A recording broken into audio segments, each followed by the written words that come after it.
Assalamualaikum warahmatullahi wabarakatuh. Nama saya Mutia Aridan, 210906045 dari Fakultas Ilmu Sosial dan Ilmu Politik, jurusan Ilmu Politik. Dalam video kali ini, saya akan membahas tentang perbandingan media massa sebagai komunikasi politik di negara Turkmenistan dan juga Rusia.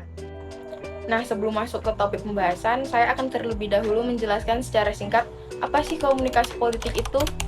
Nah, komunikasi politik merupakan proses komunikasi yang di dalamnya berisi pesan-pesan politik, dan di dalam komunikasi politik ini juga terdapat beberapa aktor ataupun tokoh politik yang terlibat sebagai komunikator ataupun sebagai komunikan. Nah, adapun contoh dari komunikasi politik itu sendiri adalah ketika di mana seorang masyarakat memuji ataupun mengkritik seorang tokoh kepala negara. Berkomentar tentang suatu kebijakan juga dapat dikatakan sebagai komunikasi politik loh. Nah, salah satu komunikasi politik yang mudah diakses adalah media massa.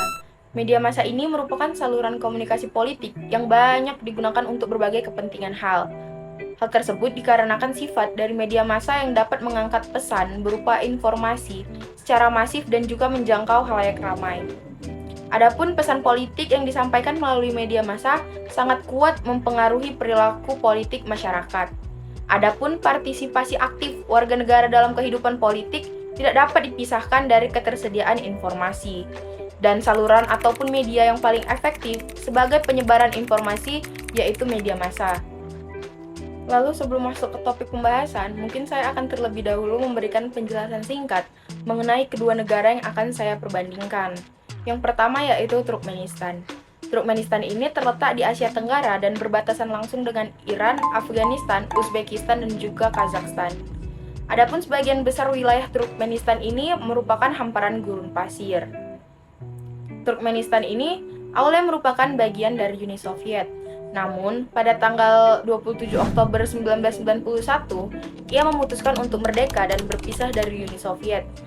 Yang kemudian, Turkmenistan ini dipimpin oleh Savar Murat Atayerich, yang merupakan mantan birokrat Partai Komunis Uni Soviet, yang pada saat itu memimpin Turkmenistan dari tahun 1985. Lalu pada tanggal 28 Desember 1999, ia kemudian diangkat menjadi presiden seumur hidup Turkmenistan oleh majelis tempat. Lalu yang kedua ada negara Rusia, yang merupakan sebuah negara federasi yang bersistem semi presidensial dengan berbentuk republik konstitusional. Negara ini bersebelahan langsung dengan Eropa dan juga Asia. Rusia juga pernah menjadi negara bagian terbesar dari Uni Soviet. Negara ini juga mewarisi 50% penduduk, 2/3 luas wilayah, dan kurang lebih 50% aset-aset ekonomi serta persenjataan dari Uni Soviet. Nah, masuk ke sistem media sebagai komunikasi politik di kedua negara.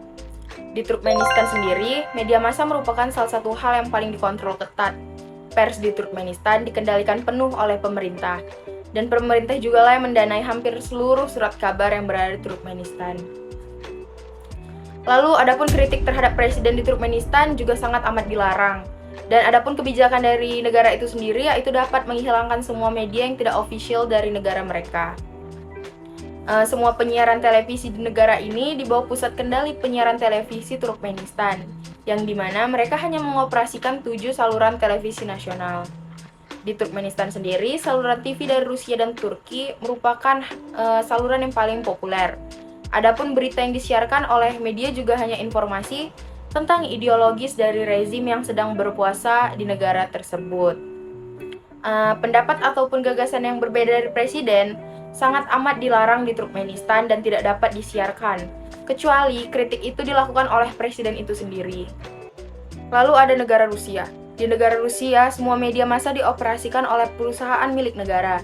Di Rusia, meskipun konstitusi Rusia menjamin kebebasan berbicara, namun pers di Rusia tetap diganggu oleh sensor pemerintah.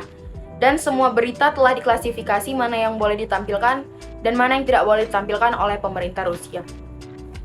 Lalu pada tahun 2013, Rusia menduduki peringkat ke-148 dari 179 negara dalam indeks kebebasan pers. Adapun dalam laporan Freedom House tahun 2015, Rusia menduduki skor 83 dalam skala 100 yang merupakan terburuk. Hal tersebut karena undang-undang baru yang diperkenalkan pada tahun 2014 yang memperluas kontrol negara atas media massa di Rusia. yang menerapkan pembatasan baik dalam hukum ataupun di luar hukum untuk membatasi pergerakan pers di Rusia. Kesimpulan yang saya bisa lihat dari perbandingan media massa di kedua negara ini yaitu media massa di Turkmenistan sepenuhnya dikendalikan oleh pemerintah dan sangat anti kritik. Sedangkan di Rusia sendiri, konstitusi Rusia menjamin kebebasan pers, namun setiap berita yang dikeluarkan harus hasil dari scanning pemerintah. Dan jika ada berita yang menurut pemerintah berlebihan, pemerintah akan langsung hapus berita tersebut. Jadi menurut saya, kedua negara ini sebenarnya media massanya itu sama-sama dikuasai oleh pemerintah. Dan komunikasi politik yang terjalin di dua negara ini hanya satu arah, yang dimana hanya menggambarkan hal-hal baik tentang pemerintahan yang sedang berjalan tanpa ingin dikritik oleh masyarakat.